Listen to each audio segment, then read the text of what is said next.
Olá, tudo bem? Vamos continuar a Bíblia como literatura, aqui neste livro A História da Literatura Mundial, do John Macy, hoje comentando sobre os Salmos. Aqui ele diz que o livro dos Salmos é o ninho da poesia da Bíblia.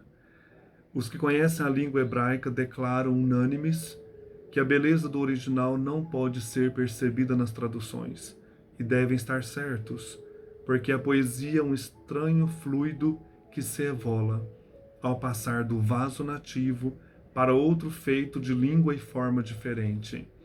E depois disso ele faz uma digressão sobre as traduções da Bíblia em inglês. Lembrando que o autor é norte-americano, então ele vai comentar: mas nós, herdeiros da Bíblia inglesa, fomos excepcionalmente bem aquinhoados, pois, se perdermos algo não lendo o original hebraico, ganhamos muito com a versão inglesa. As razões para tal são evidentes se consideramos a maneira como a Bíblia chegou até nós, até eles, os norte-americanos. O Velho Testamento foi escrito em hebraico e em aramaico, outro idioma semita, e foi traduzido para o grego antes da era cristã. Essa versão grega chama-se a Bíblia dos 70, pois, diz a tradição, ela foi elaborada por 70 letrados. Havia também versões latinas. O texto elaborado por São Jerônimo, no fim do século IV, chamado Vulgata, é ainda hoje, se bem que com alguma revisão, a versão oficial da Igreja Católica Romana. Antes do século XVII, surgiram diversas versões inglesas da Bíblia, algumas parciais e outras completas. Daí ele vai falar de uma versão importante de William Tyndale, aparecida no século XVI. Tyndale foi um homem de excepcional erudição, profundo conhecedor do hebraico, do grego e do latim, e mestre no estilo inglês. Sua personalidade aparece bem viva nas páginas da Bíblia que traduziu. Tyndale é com razão considerado o pai da prosa inglesa, pois a sua Bíblia teve grande influência em toda a nossa literatura moderna, ainda que os escritores atuais os escritos atuais da Bíblia se distanciem em tonalidade e substância. Depois disso ele vai falar da versão do King James, que eu tenho aqui. Quando no início do século XVII, o rei James sancionou a versão autorizada da Bíblia, King James, 1611, todas as circunstâncias pareciam conspirar em favor da sua riqueza poética. Não é, pois, de admirar que muitos ingleses piedosos viessem a crer que houvesse ali a interferência direta de Deus. Os maiores eruditos das universidades e da Igreja colaboraram devotamente na obra piedosa. Conheciam tudo o que havia sobre as mais antigas versões das Escrituras e tinham a jorrar para si todas as fontes dos idiomas antigos, podendo seguir as rimas do hebraico, do grego e do latim. Puderam assim enriquecer a língua inglesa, sem contudo violar a sua estrutura narrativa. Tem uma tradição que diz que até Shakespeare colaborou na tradução dos Salmos, nesse período aí de tradução da Bíblia do King James. Era o tempo da maturidade. O idioma inglês estava no estágio exato de desenvolvimento para que se pudessem escrever livros cheios de poesia e profecias sonoras. Era a grande era da poesia, a era de Shakespeare. A prosa da época era também flexível, livre e sólida, não tendo sofrido ainda o processo de racionalização que veio mais tarde no século XVIII. Quase todos os mestres da prosa que viveram na época de Elizabeth e James escreveram um inglês bíblico, ou melhor, os tradutores da Bíblia de então traduziam-na em inglês isabelino. Se encontramos nas versões hebraicas, gregas e latinas belezas e sutilezas não vistas na versão inglesa, a nossa Bíblia também tem seus méritos particulares e é considerada entre as diversas versões como a obra-prima literária.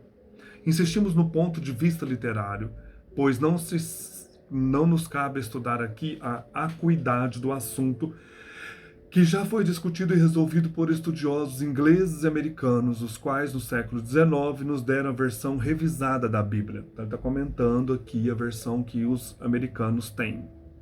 Muitos, entretanto, preferem ainda a versão autorizada pelo rei James. Partem do princípio que os revisores afirmam que o salmista não diz: "A ti cantarei ao som da harpa", mas sim: "A ti tocarei a minha harpa". Podem talvez estar com a razão. Mas ao poeta cabe cantar ao som da harpa, e assim ele o fará, a despeito de toda a autoridade de eruditos passados, presentes e futuros.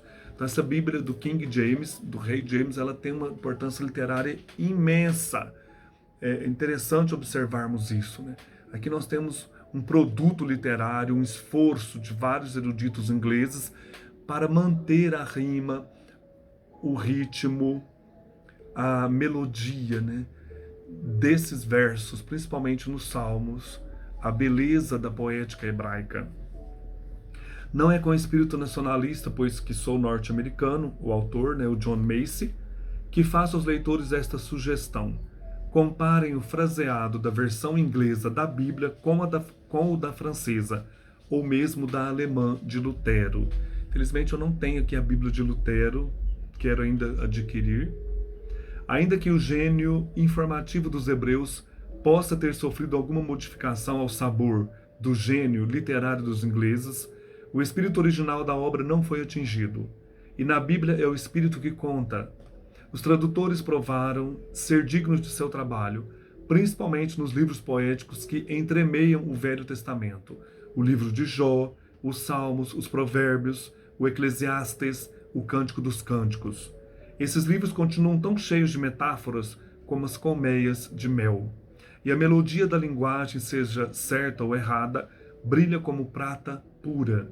O Cântico dos Cânticos termina numa bela cadência: "Apressa-te, minha amada, sê como a corça ou o veadinho que salta na montanha". Então essa riqueza de detalhes, de metáforas nesses textos poéticos são destacados nesta Bíblia do King James e na outra versão que eles têm ali revisada na Bíblia americana. A nossa, então, ela parte da tradução do São Jerônimo, a Vulgata. Quero trazer alguns salmos aqui na versão do King James, a versão de 1611 desta Bíblia tão importante. Aqui é a abertura do livro dos Salmos. Eu gosto muito dessa Bíblia. Conseguir, né, essa edição aqui como literatura é um espetáculo. O Salmo 1. Abençoado é o homem que não anda no conselho do ímpio, nem fica no caminho dos pecadores, nem assenta na cadeira dos escarnecedores. Mas o seu prazer está na lei do Senhor, e na sua lei medita de dia e de noite.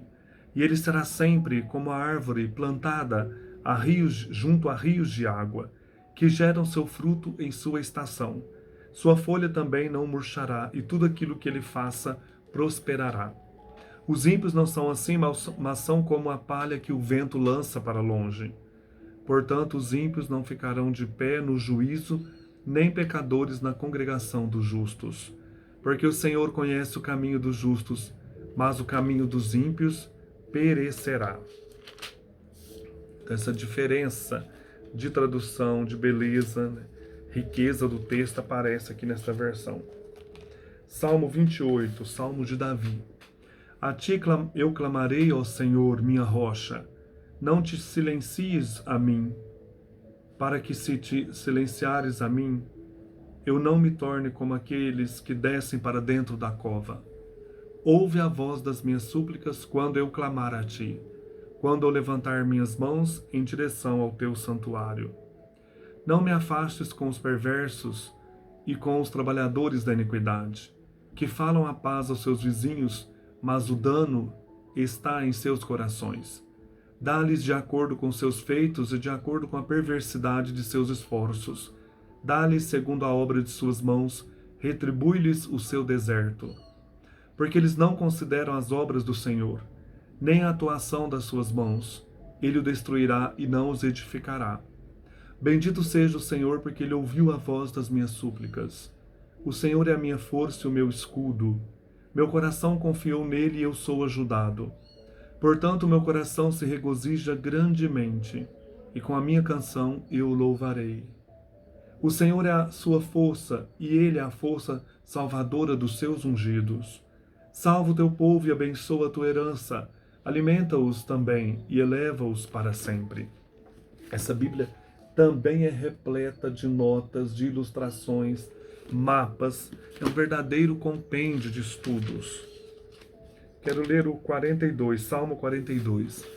Ao músico-chefe Masquil, para os filhos de Corá. Como o cervo suspira pelos ribeiros das águas, assim minha alma suspira por ti, ó Deus. Minha alma tem sede de Deus, do Deus vivo. Quando virei e aparecerei diante de Deus? Minhas lágrimas têm sido meu alimento dia e noite, enquanto eles continuamente dizem para mim: onde está o teu Deus? Quando eu me lembro destas coisas, derramo minha alma em mim, pois eu havia ido com a multidão, eu fui com eles à casa de Deus, com voz de alegria e louvor com a multidão que guardava o dia santo. Por que estás tu abatida, ó minha alma? Por que estás tu inquieta dentro de mim? Espera em Deus, pois ainda o louvarei pelo socorro do seu semblante. Ó meu Deus, minha alma está abatida dentro de mim. Portanto, eu lembrarei de ti desde a terra do Jordão, e dos Hermonitas desde o monte Mizar. Um abismo chama a outro abismo ao barulho de tuas quedas d'água. Todas as tuas ondas e tuas vagas estão sobre mim. Contudo, o Senhor comandará a sua benignidade durante o dia, e à noite sua canção será comigo, e minha oração ao Deus da minha vida. Eu direi a Deus, minha rocha, por que te esqueceste de mim? Por que sigo pranteando por causa da opressão do meu inimigo? Como com uma espada em meus ossos, meus inimigos me repreendem, enquanto me dizem diariamente: onde está o teu Deus? Por que estás tu abatida, ó minha alma? E por que estás tu inquieta dentro de mim? Espera em Deus, pois ainda o louvarei, que é a saúde do meu semblante e meu Deus.